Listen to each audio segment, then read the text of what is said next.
500일은 세돌 한글날을 맞아 이른바 불교계 한글 창제설이 다시 주목받고 있는데요.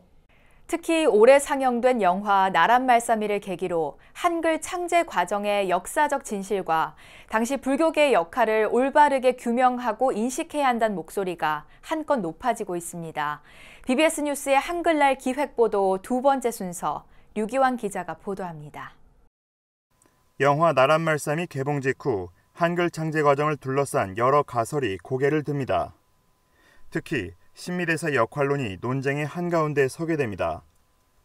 현존하는 어떤 역사 기록에도 신미대사와 한글 창제의 연관성이 드러나지 않고 있기 때문입니다. 하지만 스님들이 한글 창제 과정에서 비중 있는 역할을 담당했음은 당시 시대 상황과 정치적 역학 구조를 미루어 볼 때 부정할 수 없다는 것이 불교계와 학계의 공통된 시각입니다. 조력설이고요. 문자를 만드는 데 있어서 판단자, 그러니까는 왕이라든지 이런 사람이 판단하고 그 다음에 진행시키지 않으면 그건 절대 작업이 진행될 수 없어요. 불교가 언어나 문자를 만들어서 새롭게 판을 바꾸겠다라고 하는 것은 불가능해요. 그래서 언어나 문자를 창제한다라고 하는 것은, 문자 창제라고 하는 것은 세종이 기획한 거 맞고, 조선의 개국 과정부터 이어져온 왕권과 신권의 대립.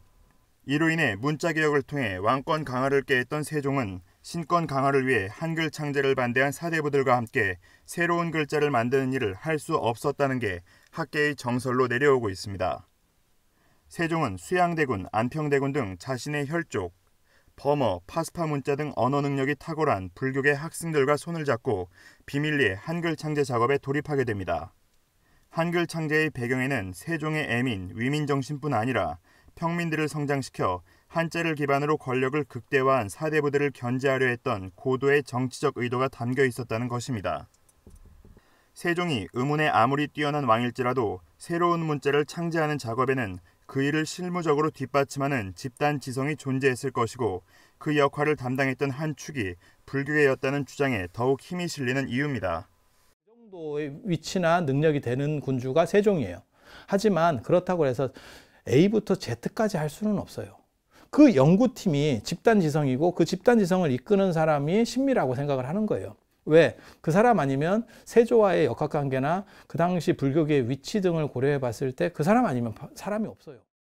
불교계는 세종의 이런 뜻을 받들어 한글 창제의 핵심 조력자로 나섭니다. 조선 왕조가 들어서면서 급격히 위축된 데다 귀족 종교 이미지로 잃어버린 민중의 신뢰를 회복할 계기가 필요하기도 했습니다.